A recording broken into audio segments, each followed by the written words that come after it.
Hello.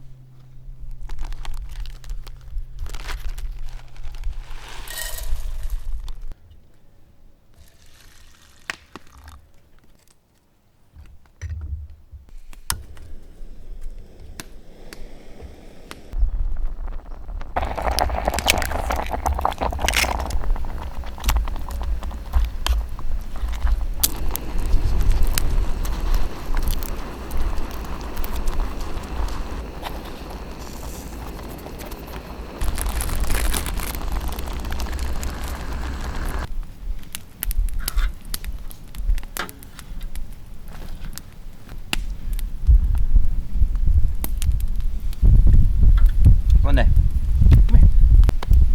Come here, sweetie.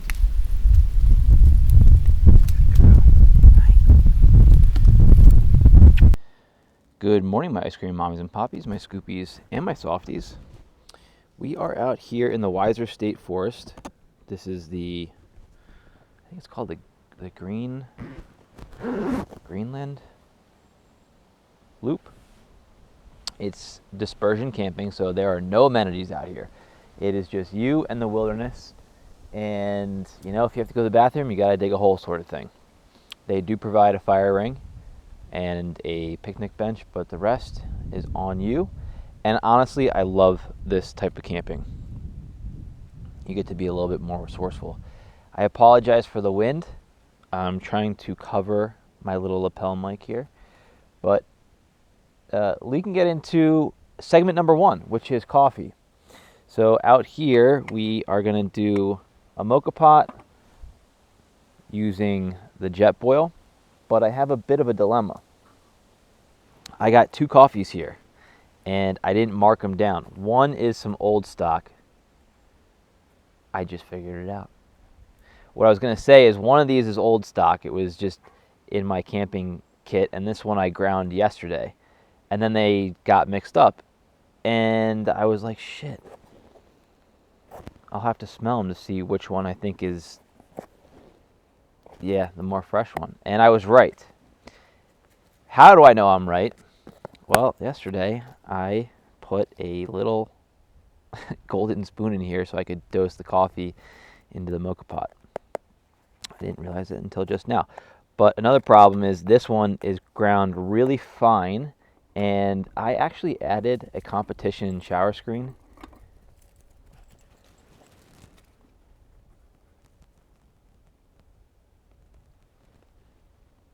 to this mocha pot, and when you do that, you have to grind coarser.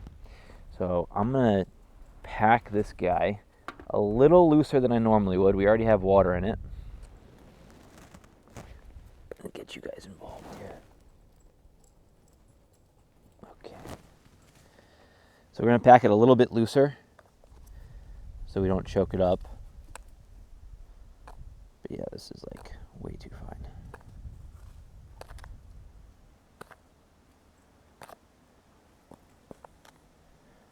I took a look at the questions. We got some good questions coming up. And then for the second segment, I think it is, when we talk about market trends in sales, we're going to have to do that tomorrow in a different location because it's Friday morning, and we need to get a full Friday's day in. So I won't know that until tonight. Hey guys, future me here. In the edit, I have all of our data for Market Insights, segment number 1. I think it's segment number 1. Anyway, we had to change the date range. Before I was doing a Friday to Friday, which is actually 8 days and doesn't make any sense. What we need to look at is a Saturday to Sunday time period, and in doing so, I have reorganized all the data. This past period ranks 19 out of 42 weeks in the books, so in the 50th percentile. I think we're starting to see our seasonal decline. For both shops combined, sales are down 3.37% over the prior period. Transactions are actually up 3% over the prior period. Average order value is down 6% over the prior period. So basically, what that tells me, with the number of transactions going up, but our average order value going down, and our sales going down, is that we are selling more lower dollar items. So a lot more soft serve than anything else. Rittenhouse, if we break it out by shop, Rittenhouse was up 2.5% in sales over the prior period, but Fishtown was down nearly 16% in sales over the prior period. Soft serve continues to be our top category. Our categories being soft serve, scoops, pints, and novelties. And if we break that down by shop, well, if we look at both shops together, soft serve outsold everything else 2-1 by sales. And then in Fishtown, soft serve sold 1.5-1 against everything else, and Rittenhouse did 2.3-1 against everything else. And then when we look at shop breakdown for sales, comparing the two, it's typically the case that Rittenhouse beats Fishtown in sales, but it's something that we track. And this prior period, or this current period, Rittenhouse did 2.6 times the amount of business as Fishtown did. Top 3 pints continue to be Birthday Blastitron, Red Velvet, and Beach Treat 2.0.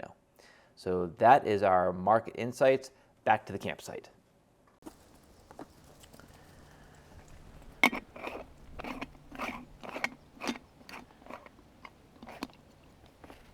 Okay. Now the fun part. The jet boil. Oh man, we gotta work on our tripod. Okay.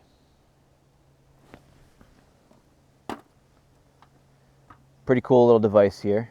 You got your gas, and then there is an igniter over here.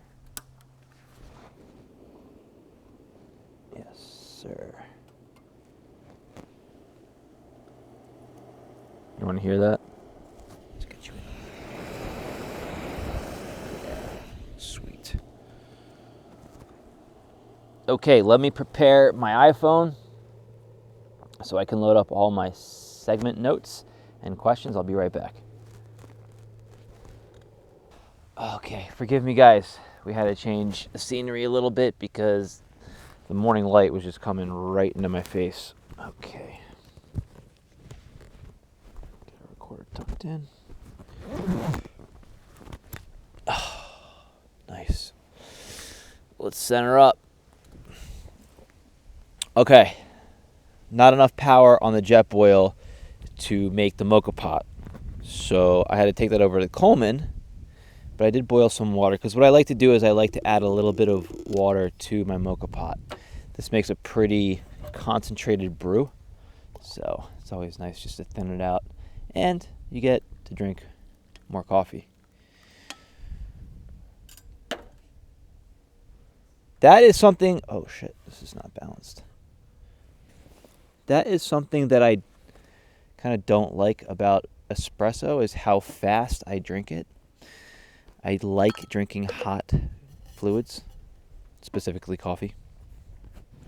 So sometimes a longer beverage is nicer. We're going to let that cool off. All right, the coffee. Unfortunately, I can't pull it up on my phone because we don't have any cell service out here. This is something that I'll have to get better at, but I'll flash it up on the screen for you. It's from September Coffee Roasters. It's a light roast, I do know that, but I got 2 bags, and I can't really remember the specs on this one. All right, now, that's segment number 1. Segment number 2, we're going to dive into fun facts. I really only have one fun fact for you this week. You guys know the Smart Car? That little compact car? That is actually was a collaboration between Swatch Watch Company and Mercedes-Benz. Swatch, Mercedes, Art Car. Smart. Unbelievable. Who would have thought a watch company would have teamed up with a German automaker to make a car?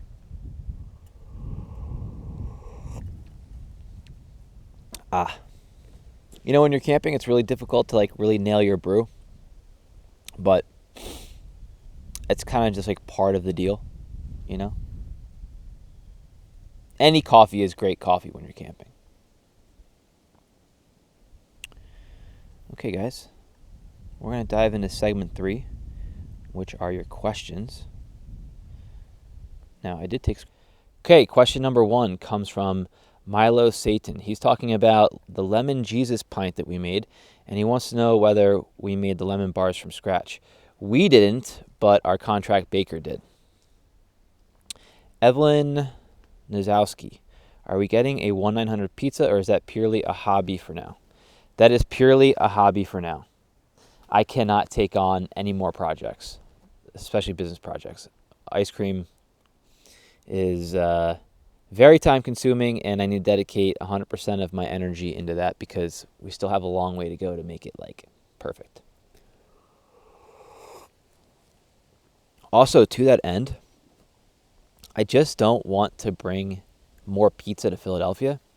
I'm not the pizza guy. I enjoy making pizza and I take it very seriously, but I haven't dedicated nearly as much time to making pizza as I have ice cream. So I would feel like a fraud, and I just feel like I'd be stepping on toes. My lane is ice cream.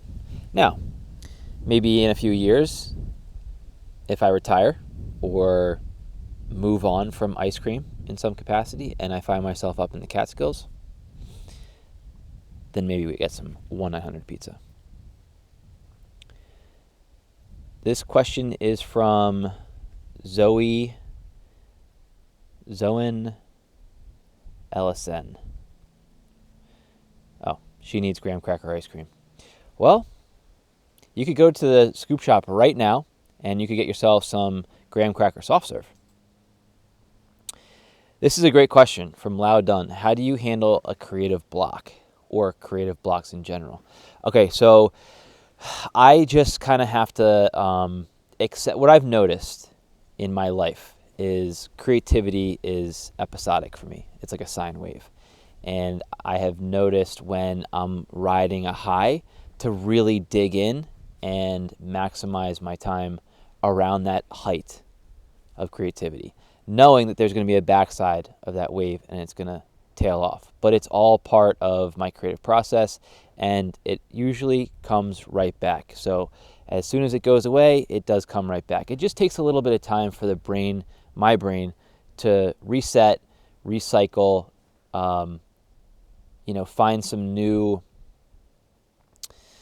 energy, right? Because it takes a lot of energy out of you when you're coming up with stuff. And when you're riding a creative high, it's exhausting. I think you could probably liken it to being manic depressive. In fact, I would venture a guess that a lot of people who are highly creative people are also maybe manic depressives. Yeah. So there's not much that I do actively. It's kind of a passive handling of the creative block.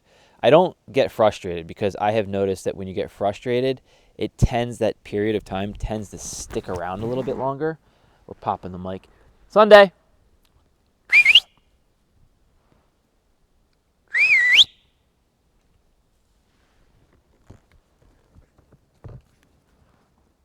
Sorry, guys. That's probably really loud on the microphone.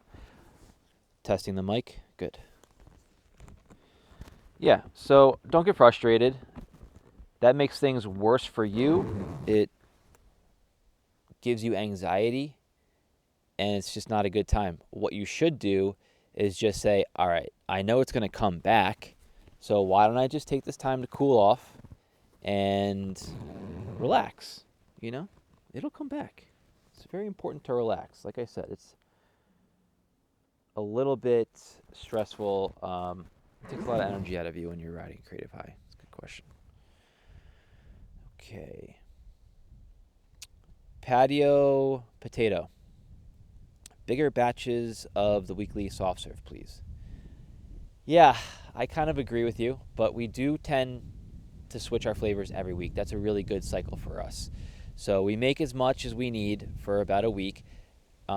It's just difficult when it comes to custard because custard is a limited product for us. So we don't want to bring in more custard than we can use in a week, and we're still trying to figure out like what that level is. So my apologies if custard flavors run out a little bit premature. We do Max really does try to make sure that we order enough for the week. But your point is heard, and we will do better in the future.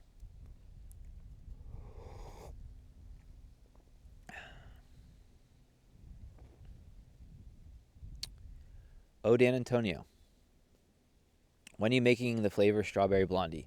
Okay, so I didn't really know what you were talking about, but it sounded familiar. And then our mutual friend reminded me that we had talked about this at a party, and also let me know who you were, because from this screen name here, I just didn't know who you were. But Olivia is asking about a pint that she suggested, and I don't really remember the contents of it, but I will say this. If we're a little bit low, if I'm hitting that creative low, I'll dip into your suggestion and we'll run strawberry blondie. Matt Kiz, any plans on getting into gelato? I don't have any plans of getting into gelato. I've thought about it because we're a frozen dessert manufacturer and we can make all sorts of frozen desserts, but gelato requires a different dipping cabinet, and that's pretty expensive equipment. It's also like a just totally different style and vibe. We're not the gelato people. We're the American ice cream company. So, American ice cream people. I don't foresee myself making gelato. I think it's cool. The interesting thing about gelato is it's no different than ice cream soft serve except for the butterfat content. So typically your gelatos run about 4 to 6%, maybe 8% on the high end. I haven't really seen that, but 4 to 6% butterfat. That's really the only difference there.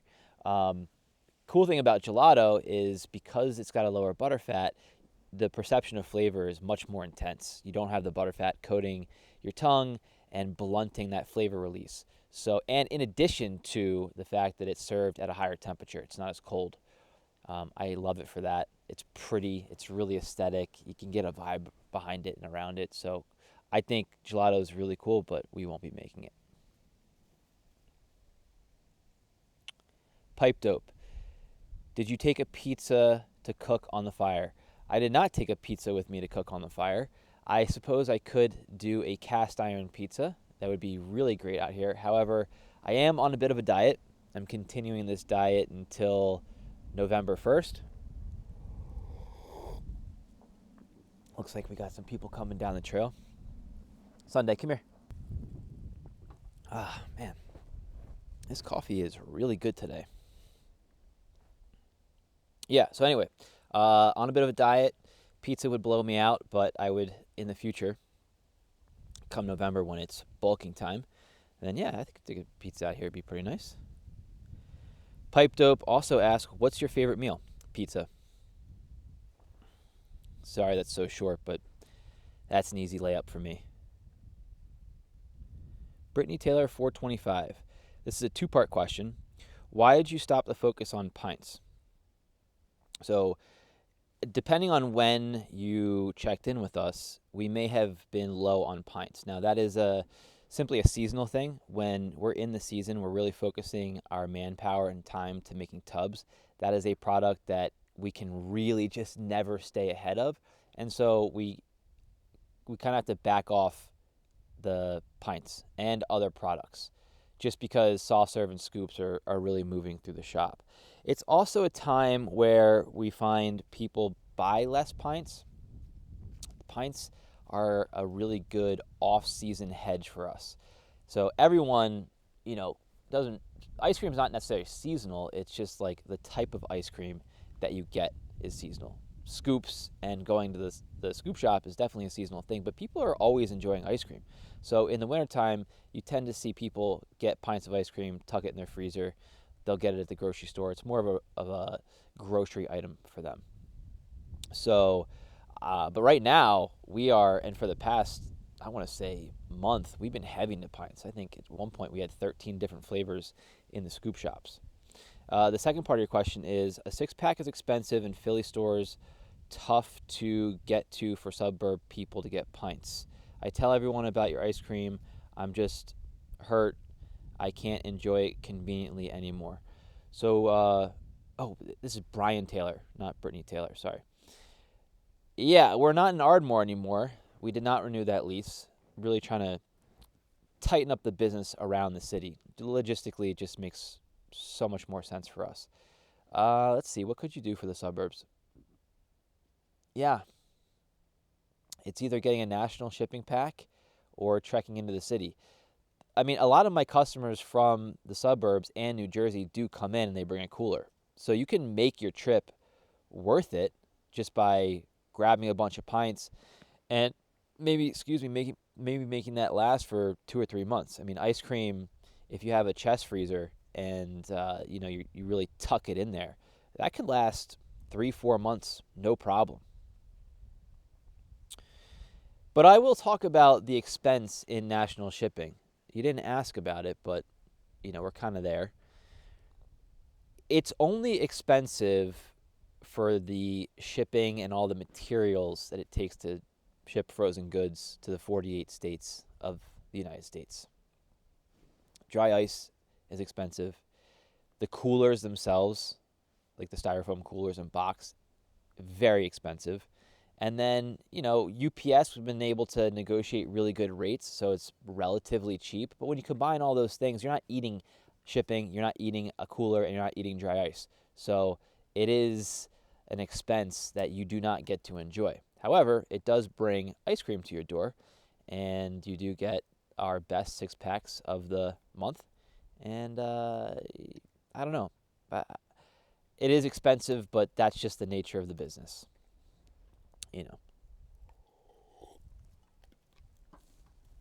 Man, coffee's incredible.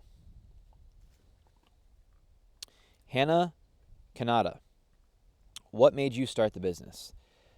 Talked about on both, I think the first episode and the second episode.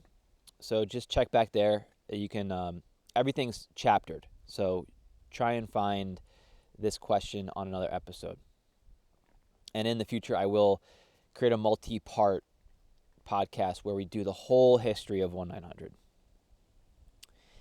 Another Hannah. Hannah to if by C.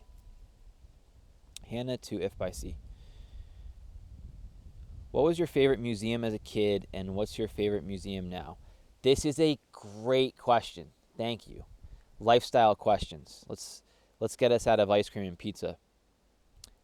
I'm from DC, and the Air and Space Museum was the coolest, and it remains the coolest. I love the Air and Space Museum. Funny fact, growing up, I thought it was the Aaron Space Museum, like AARON Space Museum. But I later found out, is the Air and Space Museum. Fantastic. So cool. And I would always get astronaut ice cream, and I would get it was like a mood square.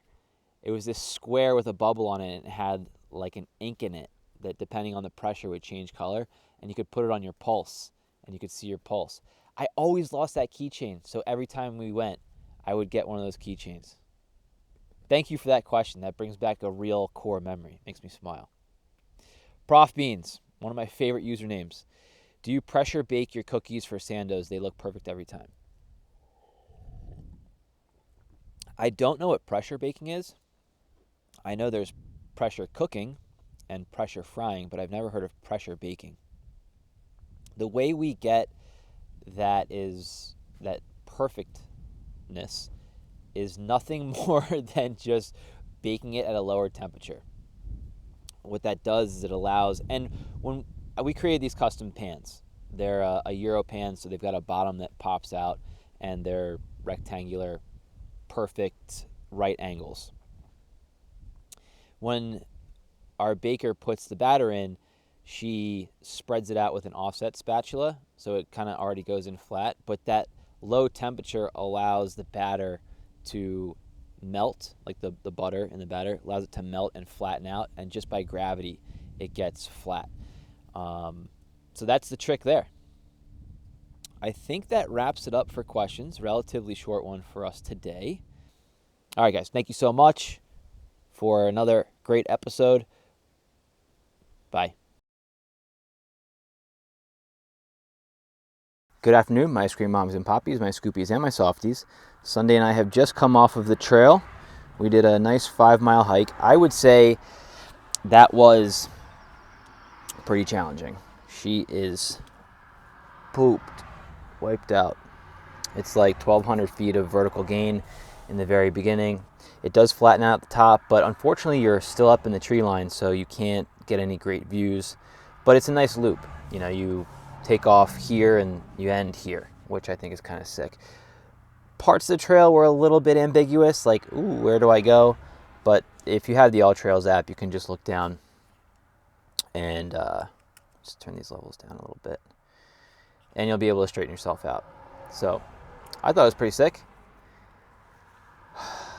Last night's camp was very nice. If you guys want to find that site, it's the Greenland Track. It's a national forest, so type in like Greenland Track, Pennsylvania, National Forest, and you'll be able to find it. Very primitive. It's just a fire ring and a park bench. You got to bring everything else. There's no toilets, nothing, no running water, but it's very fun. This hike is about 30 minutes away from where the campsite was. But, you know, we had a great time. It's always nice to do this. Oh my God, Sunday, you gotta move, poop. Oh my God, you gotta move, sweetie. There you go. I am in the mood for some coffee. I did make some tuna fish salad. So, you know, we'll do a little car coffee. How's that? How's that set up? This dog is mush. Core Power Elite. I'm addicted to strawberry. Oh. Look who woke up. Yeah.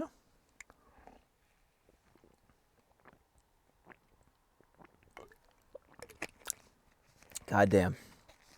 You guys are really onto something. That is phenomenal. So we'll break out the jet boil. Don't worry, I have the windows open in the back. Oh shit, I have to get water. Fuck.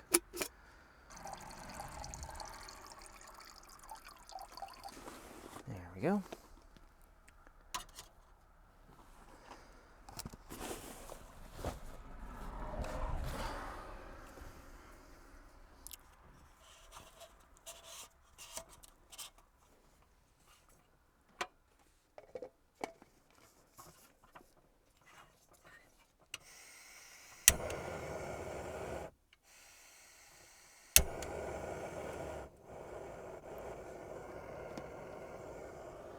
Nice.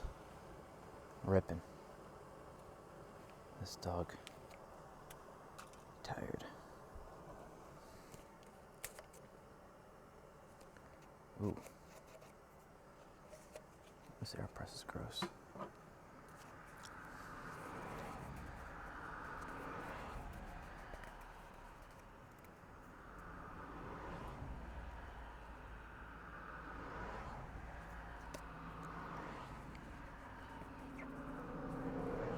I would highly recommend you guys come out here and try this.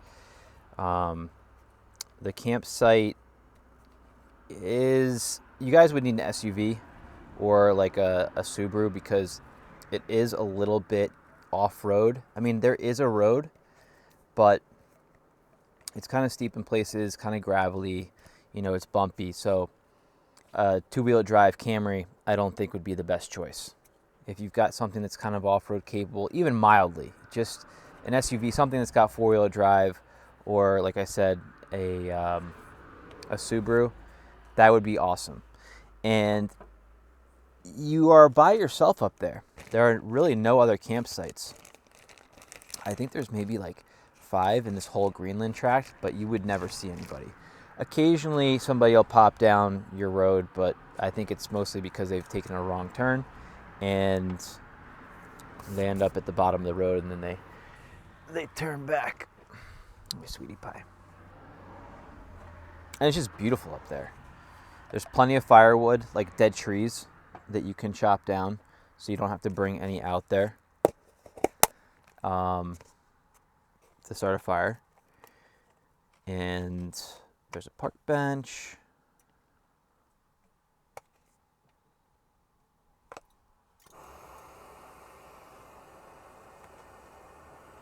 And a fire ring, which is awesome.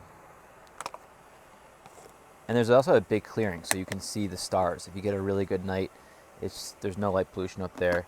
It's majestic. All right, Sunday. This is a perfect time of year to go too, because it's not super cold and it's not super hot. You would definitely need to bundle up. Are we low on gas? What's going on here? I think we might be low on gas.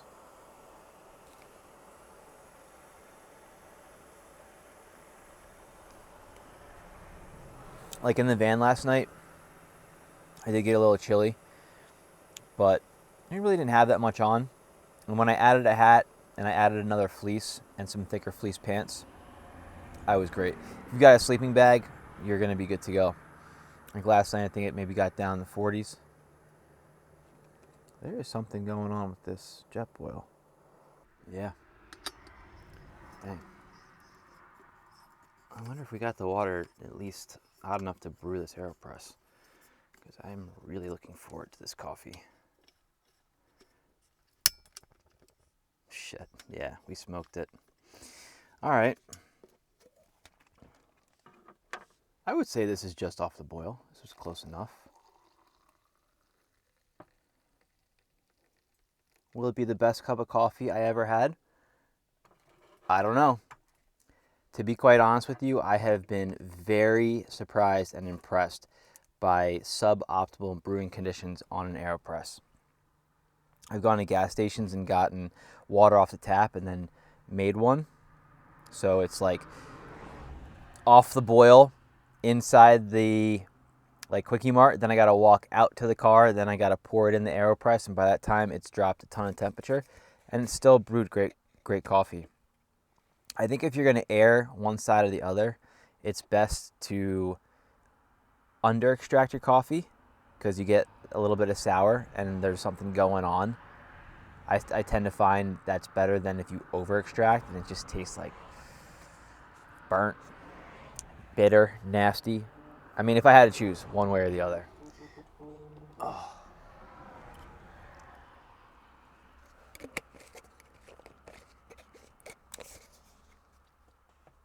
This dog is smoked. I love that though. Unfortunately, she spent a lot of time in the apartment. Now that situation will be changing, but she's spent about a year and change in a small apartment. We take her out as much as we possibly can on walks and stuff, but it's really rewarding. It's really nice to take her out on these long hikes. Don't tell anybody, but we were off leash. She follows very closely though. She's a really good dog. She'll go up maybe 20 feet and then she'll come back. She'll hang back 20 feet, run up, but she's always right by your side. And it's good. I gotta tell you, I found 3 ticks on me, so we gotta do a big tick check when we get back. All right. I think this is ready. What do you think, Sunday?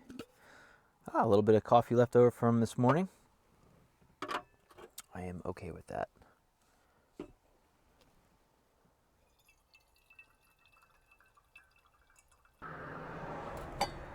This was definitely hot enough. Excuse me. Oh, shit.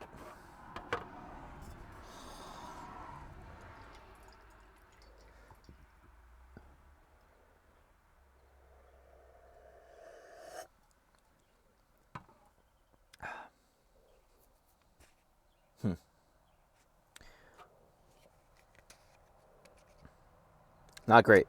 A little weak. I don't think I added enough coffee to this. That's all right.